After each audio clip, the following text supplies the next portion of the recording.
Okay, using the observation table, now you have to plot the graph of current in milliamps against Hall voltage in millivolts.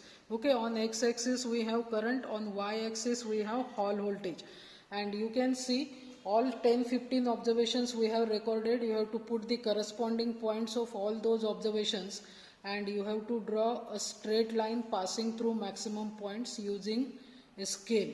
Okay, once you have this straight line, you have to calculate the slope of this straight line, and it is shown calculated over here. You can see, consider any 2 points lying on the line and calculate the slope by coordinate difference method, that is y2 minus y1 by x2 minus x1, and the slope in this case it comes out to be 9.608.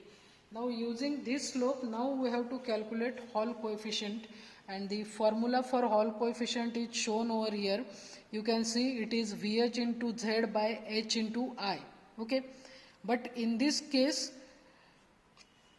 VH, you can see on the graph, y2 minus y1, that is VH on y-axis, delta VH by delta I on x-axis. So this is your slope, and in the formula where we have written Hall coefficient RH is equal to VH into Z by H into I.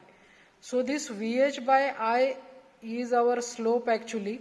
So we will be writing down RH is Z by H into slope. You have to put the value. Z is thickness of the specimen given on the first page, and this 1000 Gauss, it is the magnetic field which we have kept constant. You have to convert that into Weber per meter square, and this way you have to calculate the Hall coefficient of given semiconductor. Similarly, in the second part, now you have to calculate the concentration of charge carriers, and the formula is simple. It is N is equal to 1 by RH into E, where RH is Hall coefficient and E is electronic charge. All of you know it is 1.6 into 10 to the power minus 19 coulomb. So Hall coefficient is having unit meter cube per coulomb, that is 0.48 meter cube per coulomb into 1.6 into 10 to the power minus 19 coulomb, and it is all in the denominator, whereas in numerator you have 1. So this way you will calculate the concentration of charge carriers.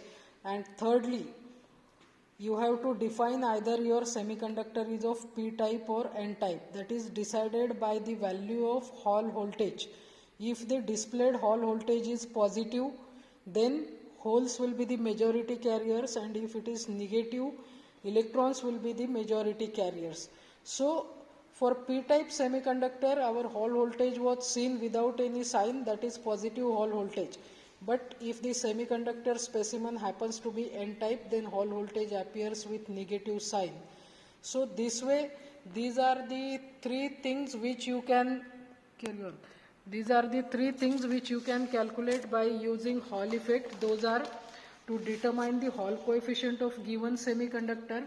It is again to find out the sign of majority carriers in given semiconductor, and then to calculate the concentration of majority carriers in the given specimen.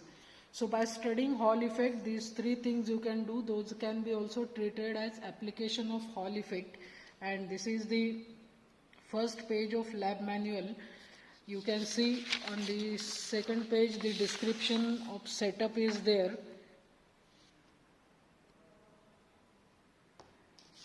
And here the operating instructions and procedure is there.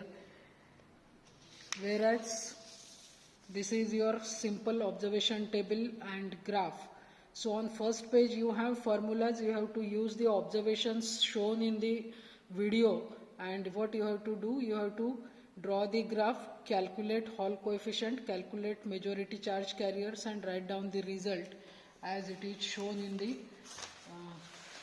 file. You can see, if possible I'll show you.